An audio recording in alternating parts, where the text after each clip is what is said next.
Halo semua, kali ini kita akan membahas tentang sosiologi komunikasi massa. Pengertian sosiologi komunikasi massa. Sosiologi adalah cabang ilmu sosial yang mempelajari setiap kehidupan masyarakat. Komunikasi massa adalah proses penyampaian informasi kepada halayak massa dengan menggunakan saluran-saluran media massa. Jadi, sosiologi komunikasi massa adalah cabang ilmu sosiologi yang mempelajari hubungan timbal balik antara media massa dan masyarakat, serta peran media massa sebagai institusi sosial. Tujuan dilakukannya sosiologi komunikasi massa adalah untuk dapat mengembangkan norma-norma sosial, membentuk interaksi sosial, melakukan kontrol sosial, serta menimbulkan perubahan sosial terhadap media massa. Daya tarik komunikator media massa yang berperan dalam menumbuhkan kepercayaan komunikan terhadap pesan yang disampaikan. Daya tarik komunikator ini mencangkup kekuatan atau penampilan komunikator yang dapat memikat perhatian komunikan. Hal ini dapat mempengaruhi keberhasilan komunikasi, karena komunikan cenderung mengikuti pandangan komunikator yang menarik perhatian mereka. Contohnya, yaitu pada iklan seorang selebriti yang menggunakan produk kecantikan, yang dimana pada iklan tersebut dapat mempengaruhi kepercayaan konsumen terhadap produk tersebut. Selain itu, dalam industri musik, ketika seorang artis terkenal menjadi komunikator untuk meliris lagu atau album baru, daya tarik mereka dapat membantu menjangkau audiens yang lebih luas dan meningkatkan kepercayaan terhadap kualitas musik yang disampaikan. Hal ini menunjukkan bagaimana daya tarik komunikator media massa dapat mempengaruhi persepsi dan kepercayaan terhadap pesan yang disampaikan.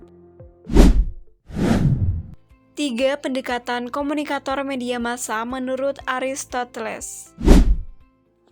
3 pendekatan itu adalah logos, ethos, dan juga pathos.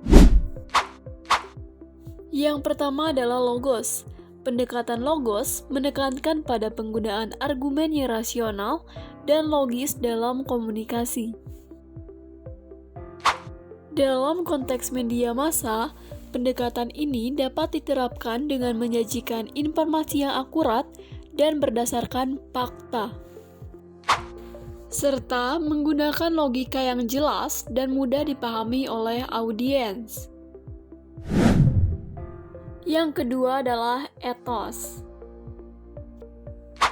Pendekatan ethos menekankan pada kredibilitas dan karakter komunikator. Dalam konteks media massa, pendekatan ini dapat diterapkan dengan memilih komunikator yang memiliki kredibilitas yang tinggi dan karakter yang baik, serta memastikan bahwa konten yang disajikan sesuai dengan nilai dan etika yang dipegang oleh media massa tersebut. Dan yang ketiga adalah pathos. Pendekatan pathos menekankan pada penggunaan emosi dalam komunikasi. Dalam konteks media massa, pendekatan ini dapat diterapkan dengan menyajikan konten yang dapat membangkitkan emosi audiens, seperti konten yang menghibur, menginspirasi, atau memicu perasaan simpati dan empati. Teori kategori sosial dalam halayak komunikasi massa. Teori ini mengacu pada konsep bahwa individu dalam masyarakat dapat dikelompokkan berdasarkan berbagai kategori sosial, seperti usia, jenis kelamin, status sosial, pendidikan, dan agama, yang kemudian mempengaruhi cara mereka menerima dan bereaksi terhadap pesan media. Intinya, teori kategori sosial dalam halayak komunikasi massa ini mencangkup pemahaman tentang bagaimana individu di dalam masyarakat membentuk persepsi, opini, dan identitas mereka melalui media massa. Contoh teori kategori sosial yang relevan yaitu teori kultivasi yang mempelajari bagaimana pesan disusun dalam media untuk mempengaruhi cara orang memahami dan menafsirkan suatu isu atau peristiwa.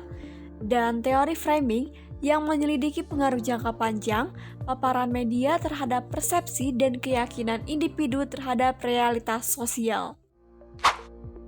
Dalam konteks media massa, teori ini memberikan informasi tertentu, seperti konten yang ditujukan khusus untuk kategori anak-anak, iklan tentang bahaya merokok bagi orang yang merokok, dan acara TV kajian Islami yang ditujukan bagi orang yang beragama Islam. Teori ini menekankan pentingnya memahami perbedaan-perbedaan dalam merancang pesan media agar lebih efektif. Teori efek komunikasi massa. Teori efek komunikasi massa menjelaskan bagaimana media massa mempengaruhi perubahan pikiran, emosi, dan perilaku halayak, serta bagaimana individu dan kelompok terpengaruh oleh media dalam menghasilkan perubahan ini. Salah satu teori dari efek komunikasi massa adalah teori uses and gratification, atau teori penggunaan dan kepuasan. Teori ini menjelaskan bagaimana individu menggunakan media untuk memenuhi kebutuhan pribadi dan sosial mereka. Teori ini menekankan pihak audiens sebagai pihak yang aktif dalam memilih media yang akan memenuhi kebutuhan mereka. Ada 5 asumsi dasar teori ini, yaitu semua individu memiliki kebutuhan yang ingin dicapai. Individu menggunakan media untuk memenuhi kebutuhan tersebut. Setelah kebutuhan terpenuhi, individu akan merasa puas. Individu akan mengulangi penggunaan media untuk memuaskan kebutuhan. Media yang digunakan oleh individu akan bergantung pada kebutuhan yang ingin dicapai.